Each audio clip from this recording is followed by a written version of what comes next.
I'm just delighted to be here to speak with y'all at the Women's Club of Greater Lakeway today. It's a beautiful thing to have community, and we know that it's really important, especially as we age, to have that community of each other. Because husbands and lovers come and go, bless their hearts, but the women and our friends, that's who's always around for us, right? I'm going to speak about hormones today, and I'm also going to run my own PowerPoint, and I'm, again, really grateful to my for this assistance. Y'all have index cards on your table, so as I'm speaking, I would imagine that will prompt some more questions. Feel free to write all your questions. Lorraine is spot on when she said I love to answer questions. I can do it all day long, because I like to impart information. It's just super fun to not have it all ping-ponging in my own head. All right, I'm going to jump right in. This is a slide depicting women and how hard they had it back in the day. So pick your industrial revolution. We've had a few. Looking back at the Middle Ages, women suffered. Maybe not always in silence, but they suffered. They didn't know what was going on with their bodies. No one really knew what was going on with women's bodies. Do you ever think about the millennia and all the women who went through perimenopause and menopause and had no help? That can just stop me in my tracks right there to think about. But they really had it rough. There was a medical diagnosis defined as hysteria. I'm seeing a lot of nods in the audience. So what was hysteria? Hysteria could reflect any of a number of things. I just picked a few. The list was very long. You're gonna die. Spoke too much. Liked sex too much or at all. Women were not supposed to enjoy sex. Had too many opinions, or any. So men came up with the hysterectomy, and the hysterectomy, removing the uterus, was thought to cure hysteria. Now, next slide, please. How far we've come, right? Look at these women. They're vibrant. They have community with each other. Totally different vibe than the last slide. You might be wondering, what are symptoms of menopause? You may already know it. I'll be 60 on November 1st. I'm well familiar with some of it. But some of them you might not realize was part of the menopause or perimenopause experience, so I think it's worth going through this list. Hot flashes, night sweats, itchy anything, itchy scalp, itchy skin, very commonly itchy ears. Women come in and they're like, I was never a Q-tip user, now I just want to put something in my ear and just, whatever I can. Mood swings, a dry vagina, unacceptable. Loss of libido, otherwise known as sex drive. Irritability, quicker to anger, changes in sleep. Maybe you never had insomnia before and all of a sudden you're waking up in the middle of the night or you have a hard time falling asleep.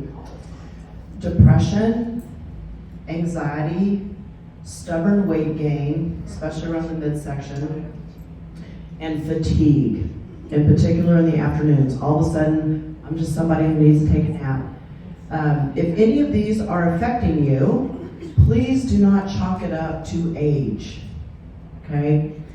Age is not a disease, and there's probably a reason if you're having a symptom. So please ask your doctor about hormones if you're having any of those symptoms.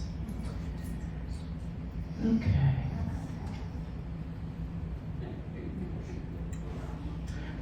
Oh yeah, more about how far we've come. So we're sexually liberated now, at least comparatively to the slide before, right? And we have options to help us feel better as we enter and go through the phases of aging. Hormones, community, and I can't stress the community too much. And again, we're here gathered in this room. Y'all look so beautiful, by the way. I know that some of you are tired of red. I just think red is beautiful. It looks good on every skin tone. Y'all are just making me smile up here. Movement, super important to health. And I always advocate, do what you want to do in your body. You don't need to follow whatever so-and-so influencer on Instagram is trying to get you to do. If you don't want to do it, you're not going to stick with it.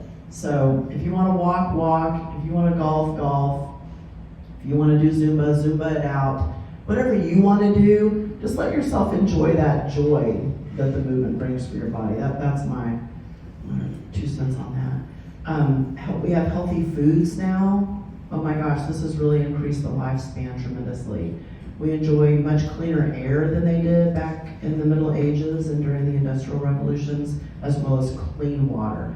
All these things have contributed to a longer lifespan, which sounds good and is good if you feel good during it. So our lifespan is increasing because we have so much more access to better health through many different avenues. So people in my age group, turning 60, actually are projected to live to 120 to 130. So if you look at the trend, back in the 1950s, the lifespan was in the late 60s, then it crept up to the 70s, and now it's in the 80s. So think about that for a minute. They might still get Social Security. As long as there's money in Social Security, I think we're going to get Social Security, yes. But you're not supposed to rely on Social Security, right? So anyway, I like to remember that statistic, and it encourages me to just keep doing things to keep me healthier and feeling well. Okay, now, oh my God, this is so fun. I love that this works. Here is what's happening behind the scenes in our bodies during menopause. You might be curious.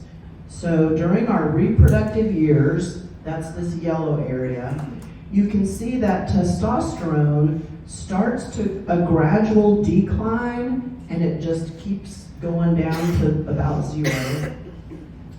During the reproductive years, our estrogen and progesterone, which are the primary female hormones, stay stable.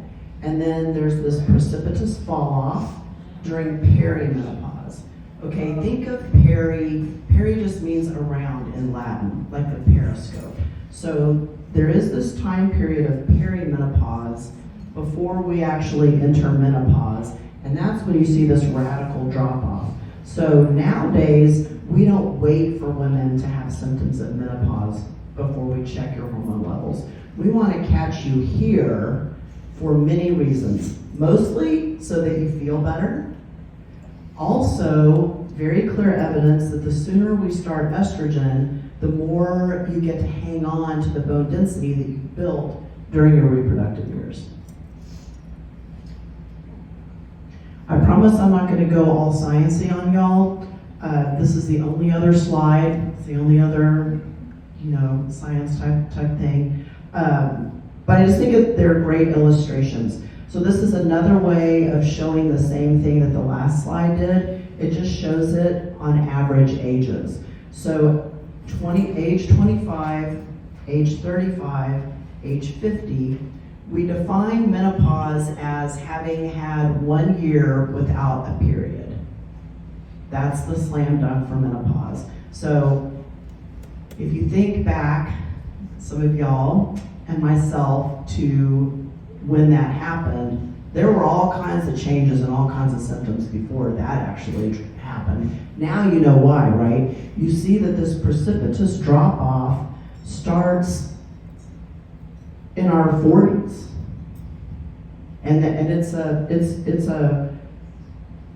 it's not a path like a graph, a typical line graph. It's zigzaggy. Okay? Anybody know what that might have felt like? And then look at this testosterone. Starting in our 20s, it starts to drop off. Testosterone is an underappreciated, extremely important hormone for women as we age. Okay, we went over the symptoms, but let's just take a moment to look over it again.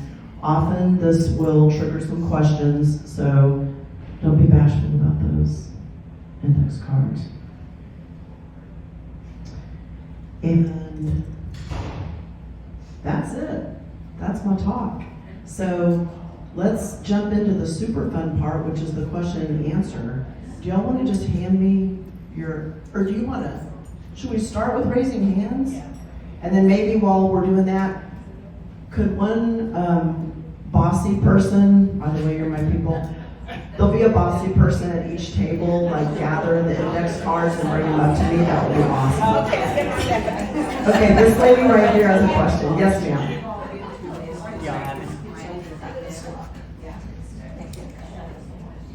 A lot of the ladies here, I believe, are definitely in the menopause phase. So, do you have any? Do you still do the hormones and things when people are in the menopause phase?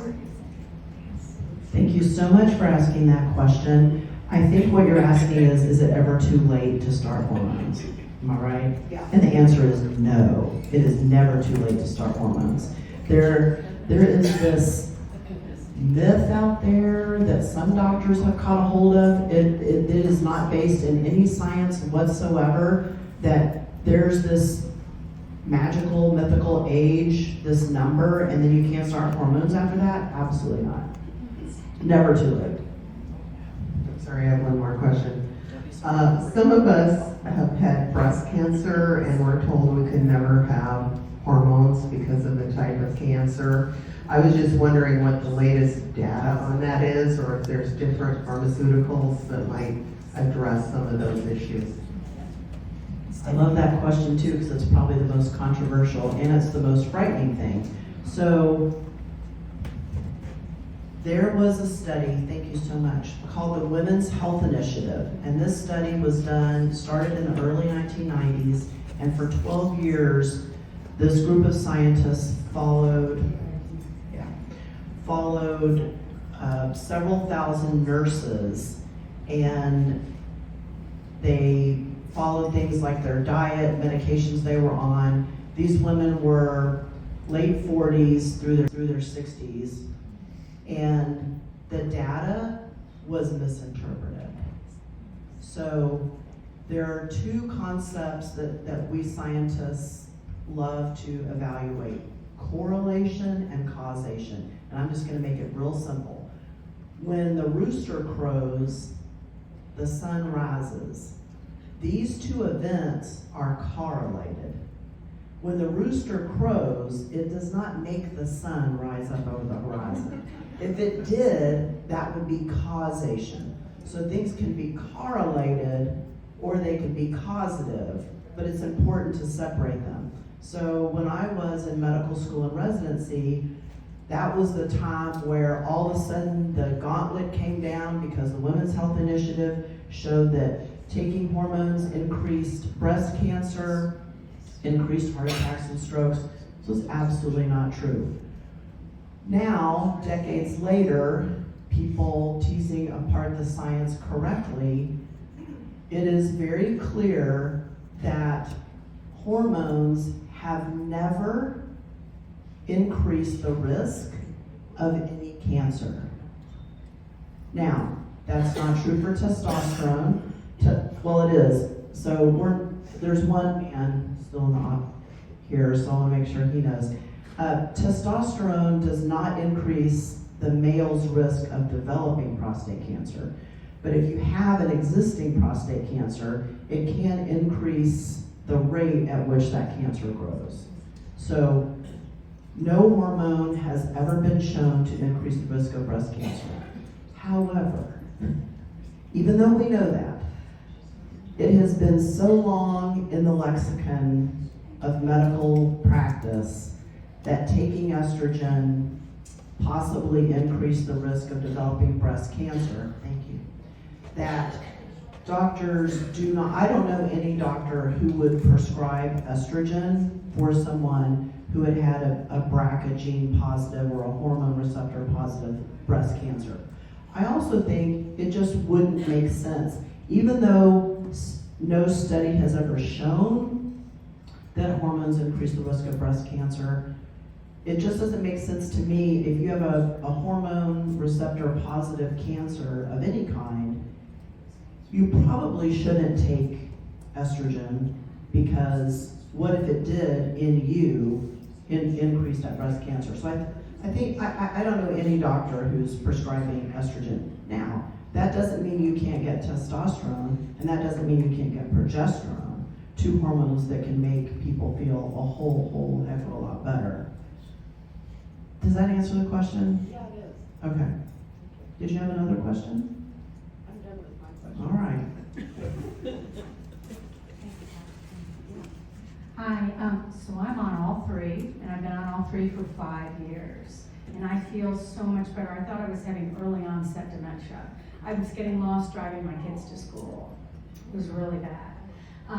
And my physician put me on an estrogen birth control pill, which was nothing, and then put me on a patch.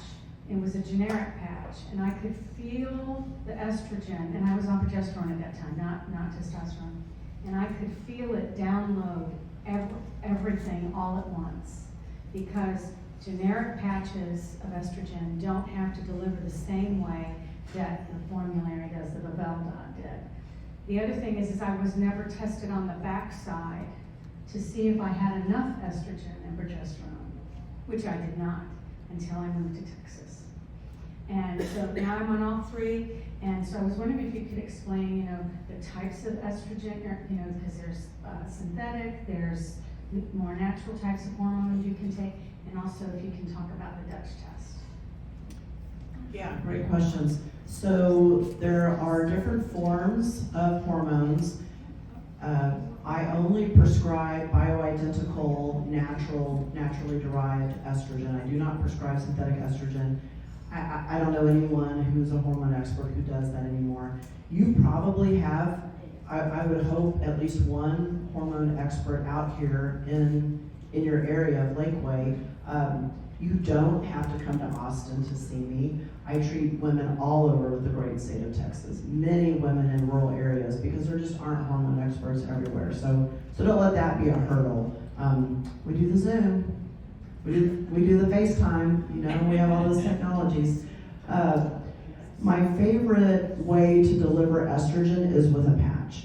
That's the most physiologic. So back when our ovaries were secreting estrogen, it was a constant release of estrogen, and that's what the patch does. You slap a patch on, you change it out once a week or twice a week, and you get that steady release of estrogen, so you don't have a spike or a drop off.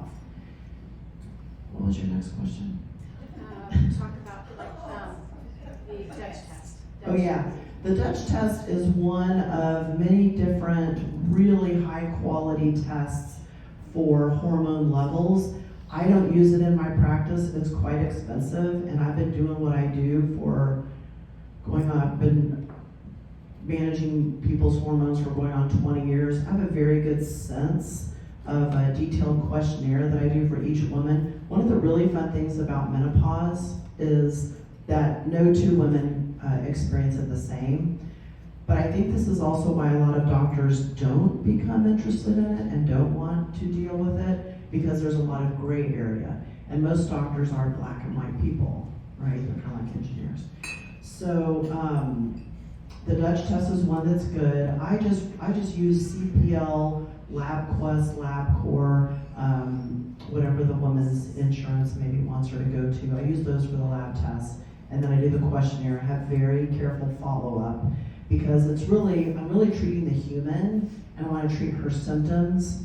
I use labs for guardrails, not too low, not too high. But then as far as like the dialing in of your dose, it's all about what do you want to increase and what do you want to decrease, and we can do that with hormones. Did that answer your questions? Thank you. Yes, ma'am. I had the TV on this morning on the Today Show, I think it was. It's real funny that you're speaking about hormones because it was dedicated, they always have a doctor on there, and it was dedicated to women in menopause. And what they said was that there are more studies being done in this area because even in, like you mentioned, in medical school, they literally have a 2 or 3 week period that they study menopause. So there are tests, there are studies now in the progress.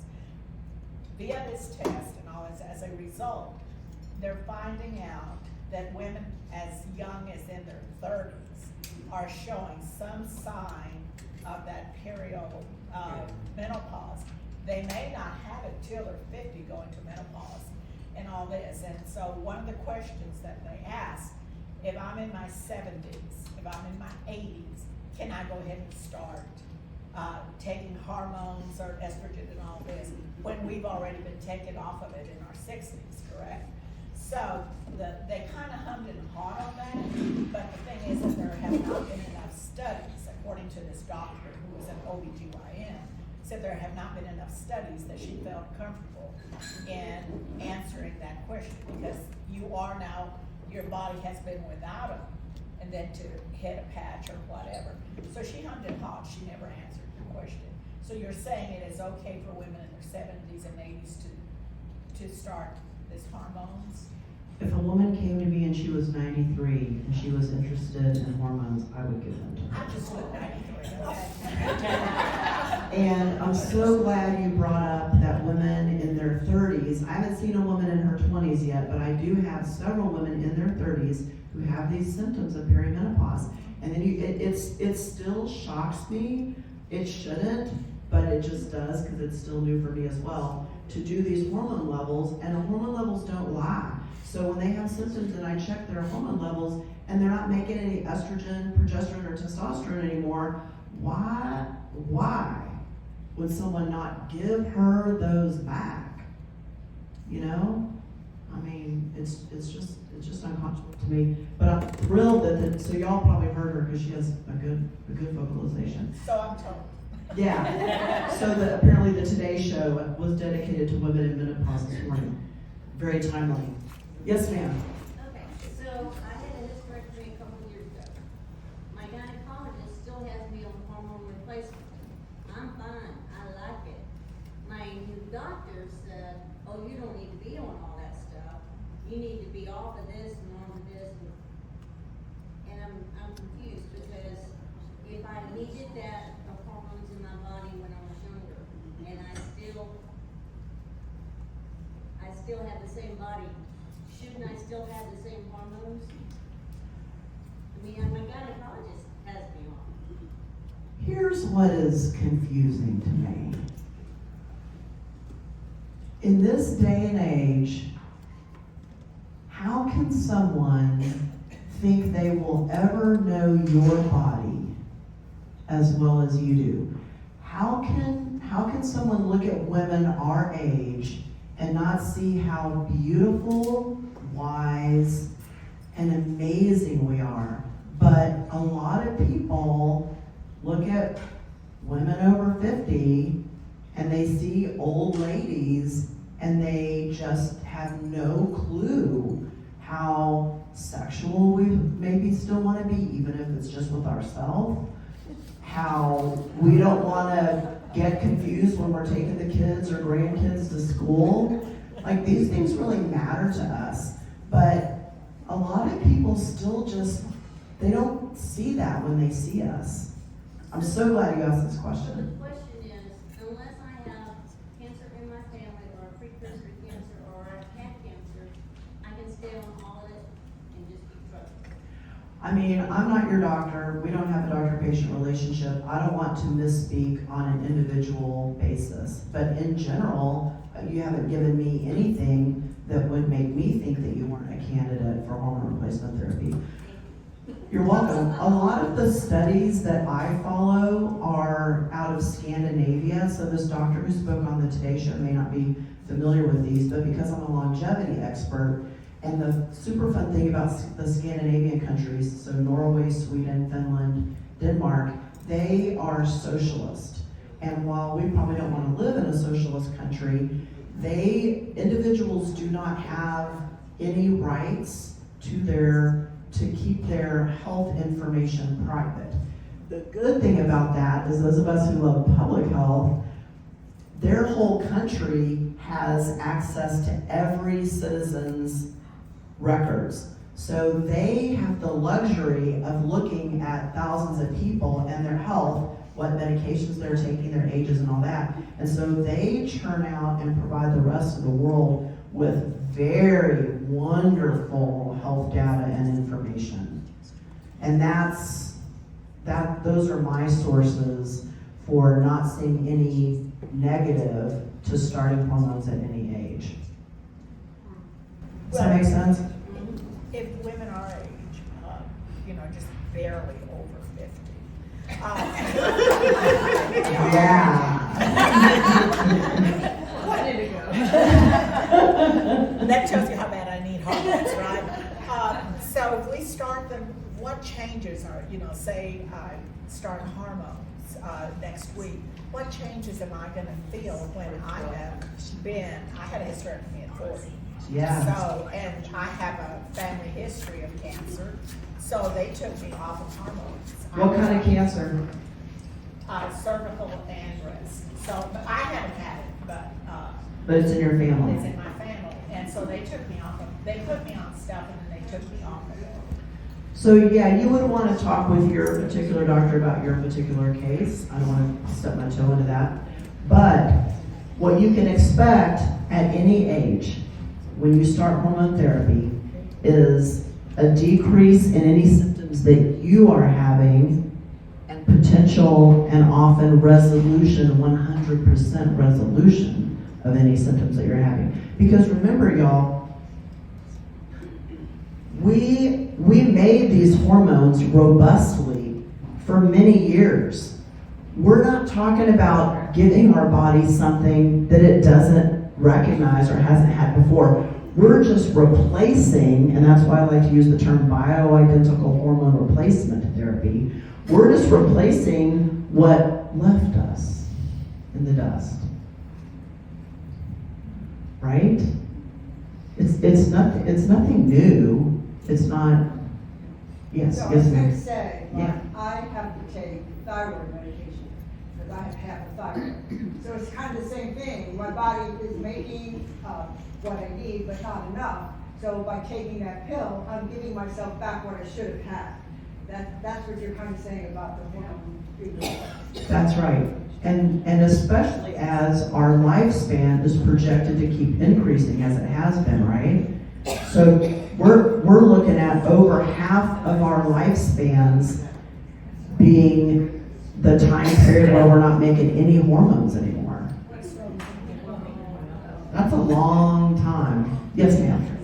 Speak to hormones and its effect on bone health. Oh, yes, thank you so much. I love to talk about bone health. I love to talk about bone density. Because as a doctor, we spend all those years in med school, all those years in residency, and we take care of people in the hospital, and we see women who have fallen and broken their hips. And you all probably know the statistics as well. I actually don't remember the exact current statistics off the top of my head, but it's north of 80% of women over 60 who fall and fracture their hip, so you have a femoral fracture, will die within 5 years of that fracture. Okay? That's a big statistic. So what we want when we're 98 and we fall is we want to bounce and we want to giggle. We want to be able to get up off the floor because we've been doing our Pilates and doing our weightlifting and training to be 138, which is what I'm doing. It's exhausting sometimes. I'm on hormones. I am going down a little rabbit hole, and I know that, but I think it's important. So calcium, most of us are getting enough calcium. That is also a very simple blood test that your insurance and Medicare does cover. So you want to get your calcium level checked along with your other full hormone panel and other labs every year. Vitamin D is the thing that is very low for the vast majority of us, and some of that is genetic. So people come in and they say, oh, well, I golf, I'm outside every day for hours year round. I'm sure my vitamin D is fine. No, we're not sure of anything until we actually do that test.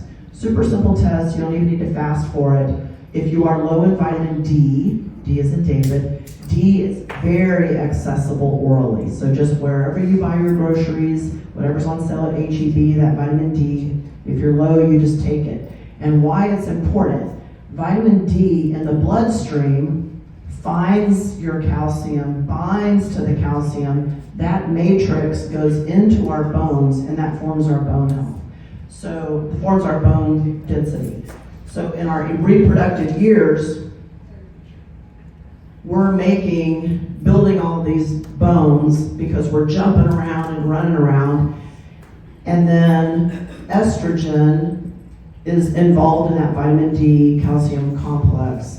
Estrogen is more important than calcium or vitamin D for holding on and building bone density, by the way.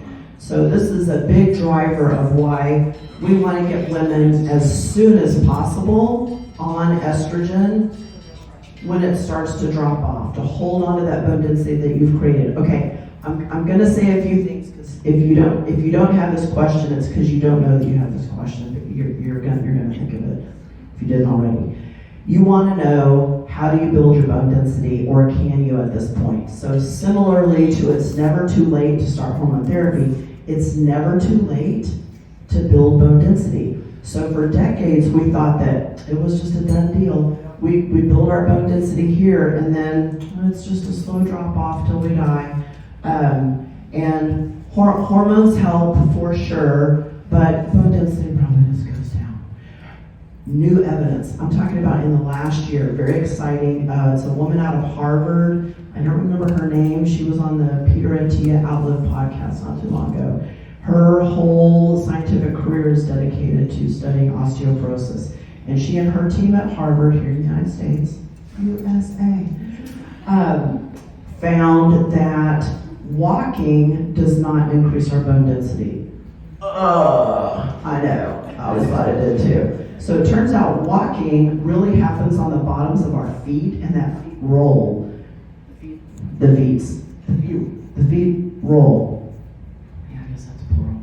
So what you want to do is you have to jump up and down.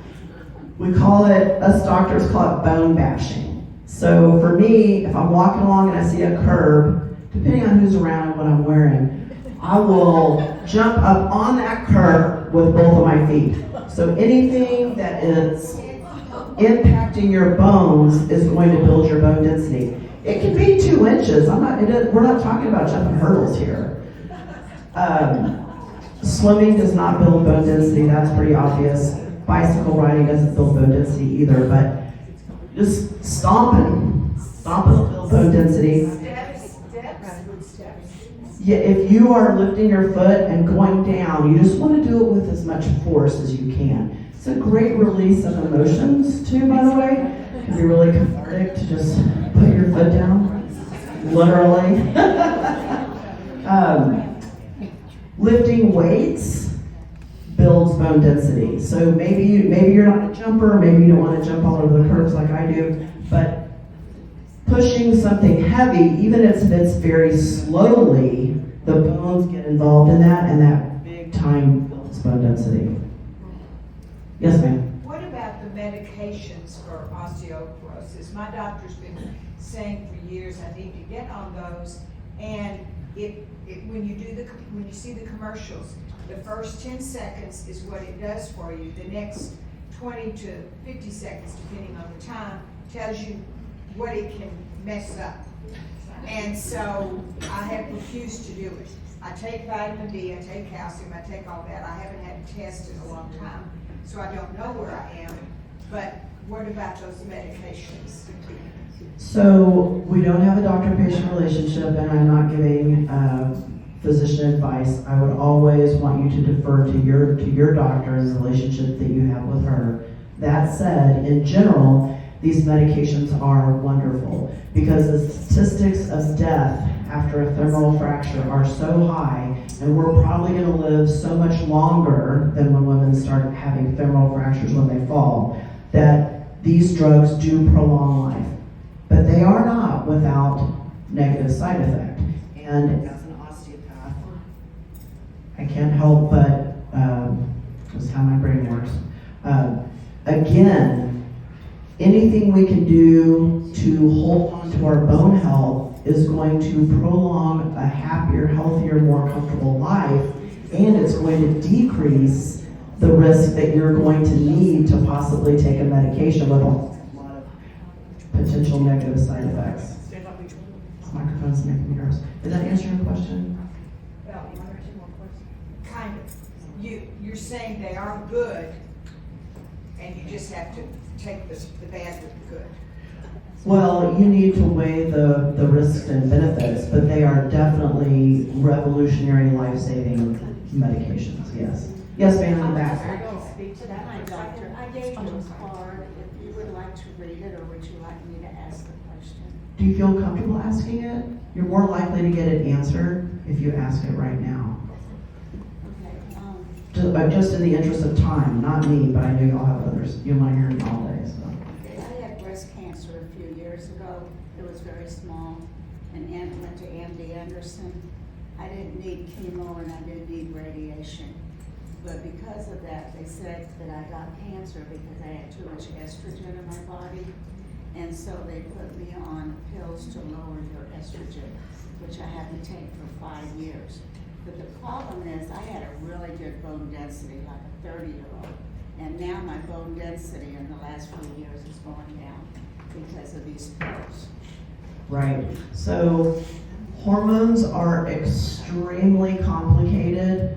I go to at least one immersive 3 to 4 day update symposium every year. I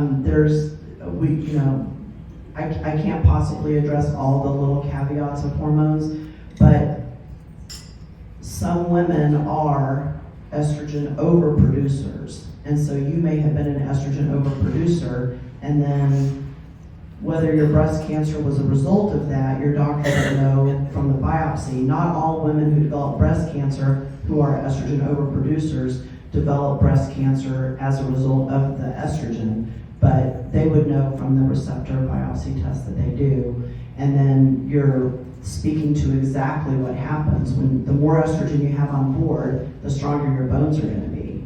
But then it's always risk ratio. So they wanted to lower your estrogen so you didn't get cancer, but then you've got the osteoporosis. So you need to look at other avenues because estrogen's not an option for you. I just wonder why they say only take it for 5 years.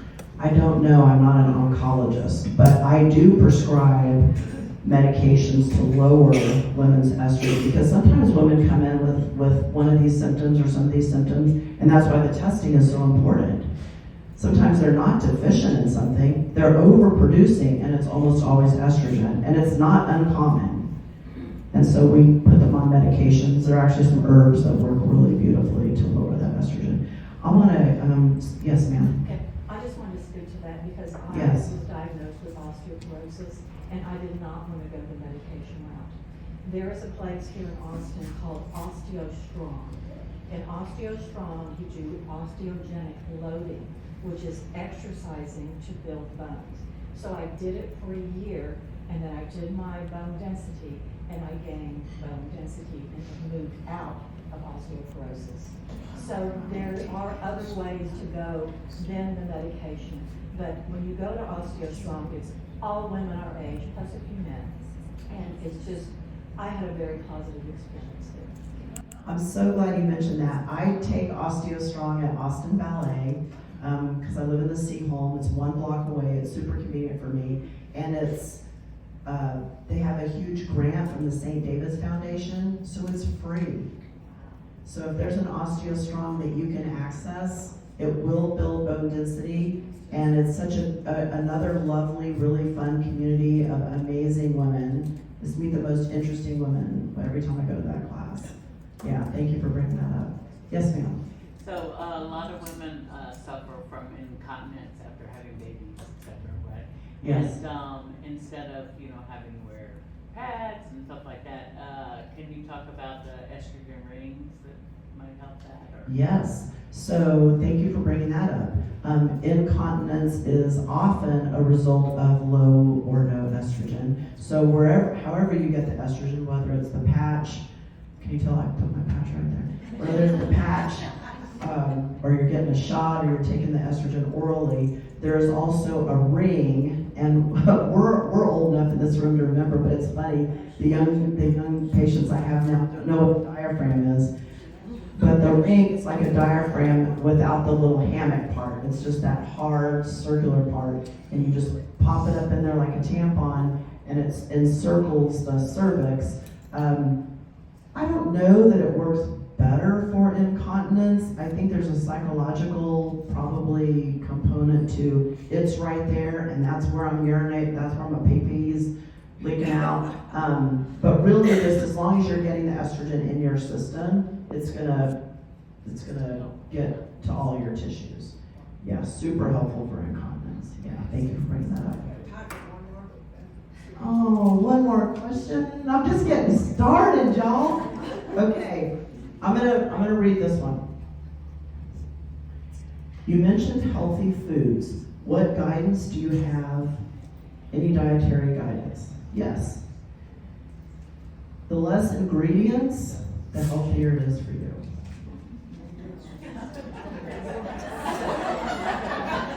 Drop the mic. If it's coming out of your garden or your friend's garden, eat it, eat all you want. Anything that's processed is not healthy.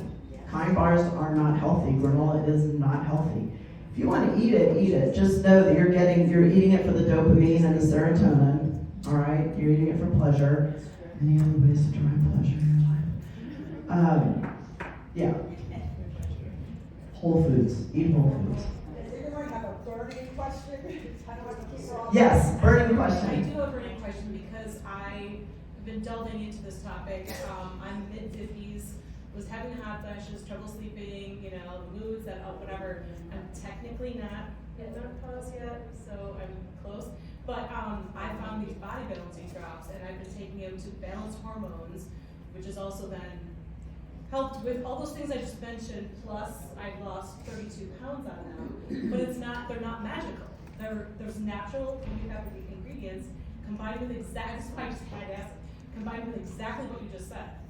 Clean eating, low inflammatory, low glycemic foods, and water. So this combination is helping with all those issues, and I'm still on a health journey and still losing more weight. So if I've already theoretically kind of got my hormones balanced with the system, does every woman need estrogen? Do I need to, look into HRT? I can't complain of issues. I'm pretty good, and I'm really happy with this system. Well, here in Texas, we have a saying, if it ain't broke, don't fix it. I would argue that there's still value in getting your blood work done and seeing where your hormones are and checking that every year, because while you may be feeling significantly better than you were before, I'm sure we would all want to feel even better how we feel now, right? That would be my argument. Thank you so much to the young woman who's really tirelessly been holding my phone this whole time to put this on my YouTube channel. I love putting out free content. So my newsletters, my blogs, my YouTube channel, my Instagram, my Facebook, because not everyone can afford to go to a hormone specialist. So almost everything that I'm saying is out there on my social medias and my newsletters. And I will always promise to keep all of y'all as I learn more things, because medicine does evolve. What is known today may change in 10 years. So you always stay tuned. Thank you guys. you.